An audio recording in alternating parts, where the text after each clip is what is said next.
Euh, Bonjour. Bonjour.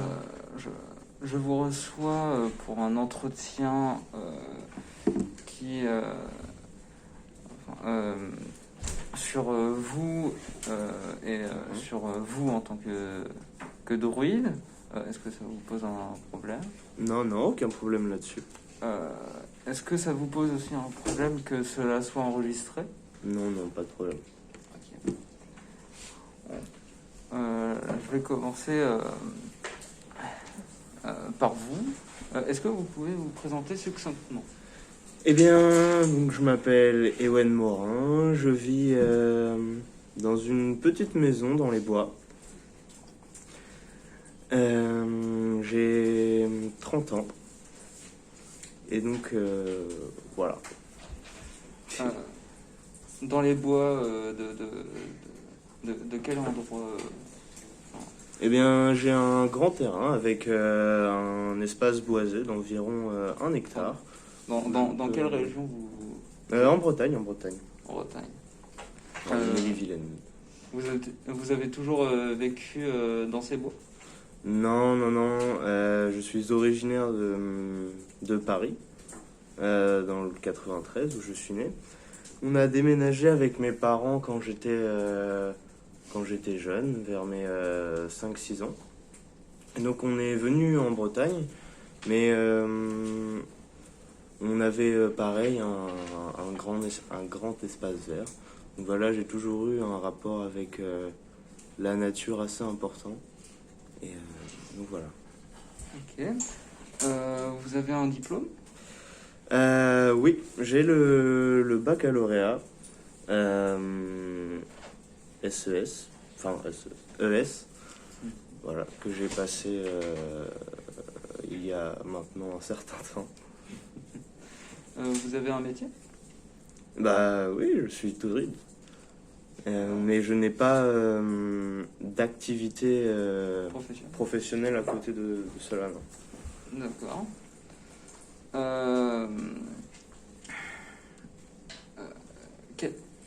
Qu'est-ce qu'un druide?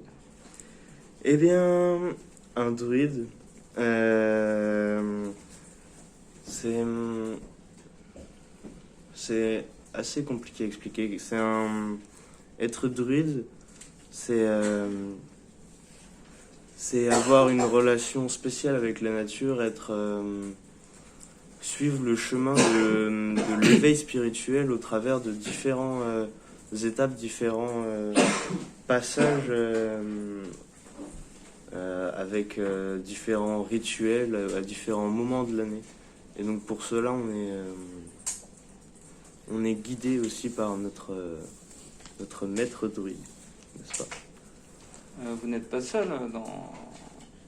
Non, non, non, dans ce monde de druides. Non, non. Je fais partie en fait d'un cercle, un cercle de druides, où je suis entré il y a un certain temps à la fac, quand j'ai découvert ce milieu totalement par hasard. Et donc voilà, j'ai intégré ce cercle par le biais d'une connaissance. Et oui. Par le biais d'une connaissance de la fac non, d'à côté, que j'avais rencontré une exposition sur les plantes. Et donc voilà, on avait discuté, ça s'était très bien passé. Et il m'avait proposé de venir voir comment ça se passait pendant une semaine, ce que j'ai fait. Et donc j'ai totalement accroché, j'ai adoré l'idée de cette relation avec la nature et de cette spiritualité qui allait avec. Avant cette exposition, vous étiez intéressé aux plantes? Oui, j'ai toujours, comme j'ai déjà dit, été intéressé par la nature. Et donc tout naturellement également aux plantes. Et je faisais déjà des petites choses comme mon propre dentifrice avec de l'argile ou ce genre de choses. Mais je n'avais pas encore compris le réel potentiel qu'avaient toutes ces plantes et c'est vraiment incroyable. Je reviens à ce que vous m'avez dit quand je vous ai posé la question qu'est-ce qu'un druide. J'ai l'impression que c'est spirituel principalement. Eh bien, c'est vrai qu'il y a une forte dimension spirituelle car le druidisme vient de la religion celtique. Donc pendant l'époque gauloise à l'Antiquité. Et donc à cette époque, les druides jouaient un rôle très important dans la religion. Ils pratiquaient des sacrifices, des rituels pour honorer les dieux. Et donc aujourd'hui, ça n'a plus vraiment la même dimension parce que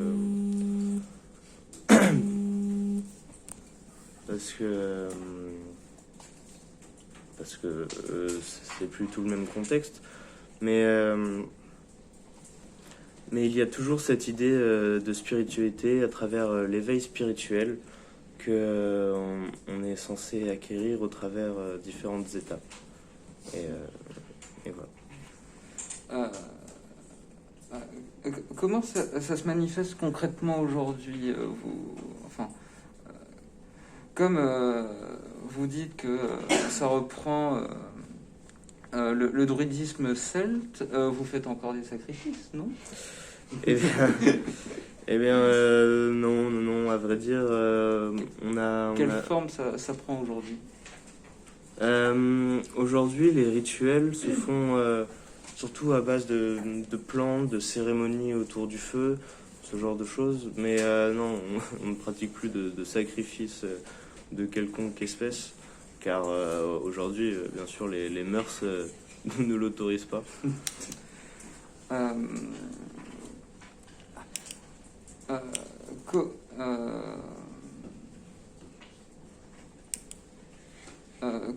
Comment vous pouvez expliquer l'esprit de ce monde, de cette croyance, de cette spiritualité, c'est-à-dire l'esprit. Comment vous considérez la nature? Eh bien, pour nous, la nature est notre mère, notre créatrice, et nous devons la respecter, l'honorer pour qu'elle nous octroie ses différentes vertus et nous aide tout au long de notre vie en nous donnant, en nous apportant diverses choses essentielles pour nous à notre existence. Avez-vous des contacts avec le monde extérieur? Oui, bien sûr. Nous vivons en communauté, certes, mais bien sûr, nous avons des contacts divers et variés, des visiteurs, même ça nous arrive aussi de voyager pour différentes occasions, des espèces de sommets druidiques, on va dire, ou même pour juste voyager, rencontrer d'autres gens, s'intéresser à différentes cultures. Par exemple, j'ai été dans différents pays pour voir quelles étaient leurs religions, leurs pratiques, leurs coutumes, ce qui m'a permis de m'enrichir personnellement et finalement d'accroître un petit peu ma sagesse et de faire un pas de plus finalement vers l'éveil spirituel. Vous avez toujours des contacts avec votre famille? Oui, je m'entends très bien avec eux. Cependant, je les vois pas très très souvent, mais nous gardons contact. Je vais les voir au moins une fois par an à Noël pour leur faire un petit coucou, quoi. Et oui, mes parents sont très ouverts là-dessus. Ils m'ont encouragé tout au long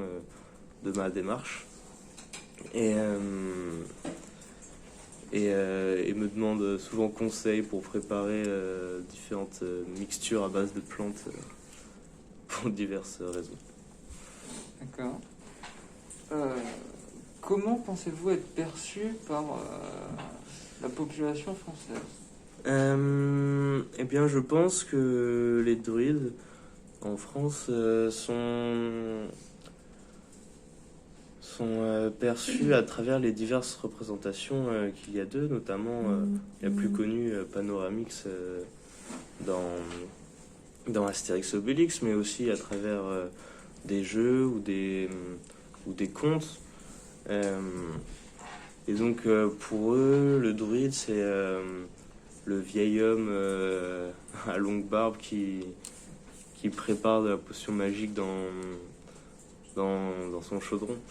Alors, c'est pas totalement faux, mais ce n'est pas que ça du tout, le druidisme. Et je trouve ça un peu dommage que les gens ne comprennent pas réellement l'ampleur et la puissance du druidisme. Car ça pourrait permettre beaucoup de gens de s'épanouir pleinement, et donc je trouve ça dommage.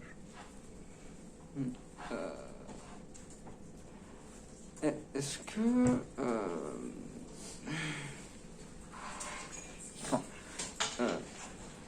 est-ce que le druidisme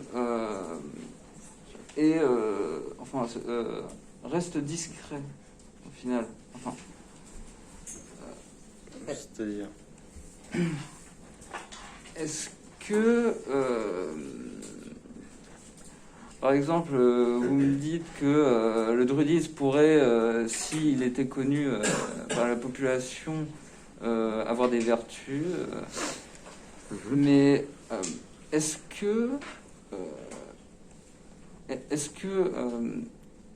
le druidisme se veut être discret et c'est pour ça qu'il n'est pas connu de la population, ou c'est juste parce que c'est une petite communauté qui n'est pas vue par la population? Okay. Eh bien, le druidisme est assez discret, en effet. C'est pas...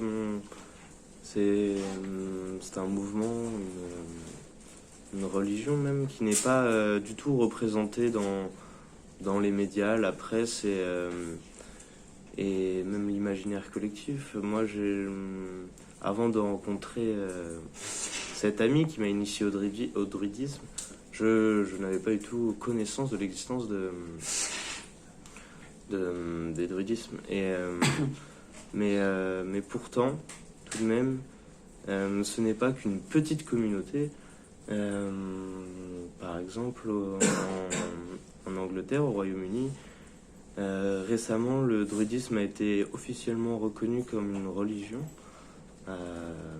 et compte à peu près 10 000 membres. Ce qui montre que comme ce n'est pas une petite communauté, mais c'est une communauté qui n'est pas représentée au niveau médiatique. Et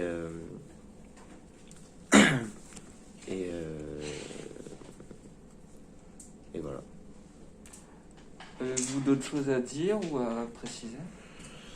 Eh bien, non, ça me semble tout. Eh ben, je pense qu'on en a fini. Eh bien, très bien.